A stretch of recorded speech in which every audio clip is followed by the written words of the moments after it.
Shopping ഇനി ആനന്ദകരവും ആദായകരവും. കേട്ടുകേഴ്വിയല്ല, യഥാർത്ഥ സത്യം. ഷോപ്പിംഗ് ഇനി ആനന്ദകരവും ആദായകരവും. കുടുംബിനി സൂപ്പർ മാർക്കറ്റ്, കുളപ്പുള്ളി, പട്ടാമ്പി, ഷൊർണൂർ.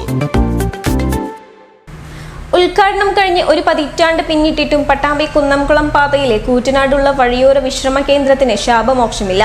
ലക്ഷങ്ങൾ ചിലവഴിച്ച പദ്ധതിയാണ് നോക്കുകുത്തിയായി കിടക്കുന്നത്. പട്ടാമ്പി ഗുരുവായൂർ സംസ്ഥാന പാതയിലെ കൂറ്റനാടാണ് വർഷങ്ങൾക്ക് മുമ്പേ ടേക്ക് എ ബ്രേക്ക് എന്ന പേരിൽ വഴിയോര വിശ്രമ കേന്ദ്രം ഒരുക്കിയിരിക്കുന്നത്.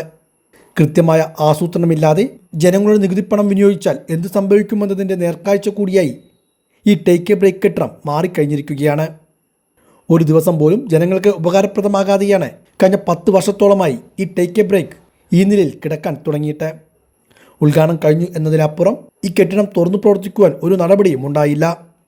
ദീർഘദൂര വഴിയാത്രക്കാർക്കും തീർത്ഥാടകർക്കും വിശ്രമ സൗകര്യമൊരുക്കുക എന്ന ലക്ഷ്യത്തോടു കൂടിയാണ് കൂറ്റനാട് ഗുരുവായൂർ റോഡിലെ വാട്ടർ അതോറിറ്റിക്ക് മുന്നിലായി ഈ വിശ്രമ കേന്ദ്രം നിർമ്മിച്ചത്. 40 ലക്ഷത്തിലധികം രൂപ ചെലവഴിച്ചായിരുന്നു കെട്ടിടം നിർമ്മിച്ചത്. 2016 ഫെബ്രുവരി 28-നാണ് അന്നത്തെ ടൂറിസം വകുപ്പ് മന്ത്രിയായിരുന്ന AP അനിൽകുമാർ ഇതിൻ്റെ ഉദ്ഘാടനം നിർവഹിച്ചത്.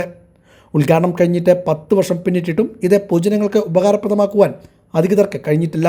ഭിന്നശേഷിക്കാർക്കായി പ്രത്യേക ടോയ്ലറ്റ് സൗകര്യം, കഫ്റ്റീരിയ, വിശ്രമമുറികൾ, ആകർഷകമായ ലാൻഡ്സ്കേപ്പിംഗ് എന്നിവയോടെ മികച്ചതും ആധുനിക രീതിയിലാണ് കെട്ടിടം നിർമ്മിച്ചിട്ടുള്ളത്.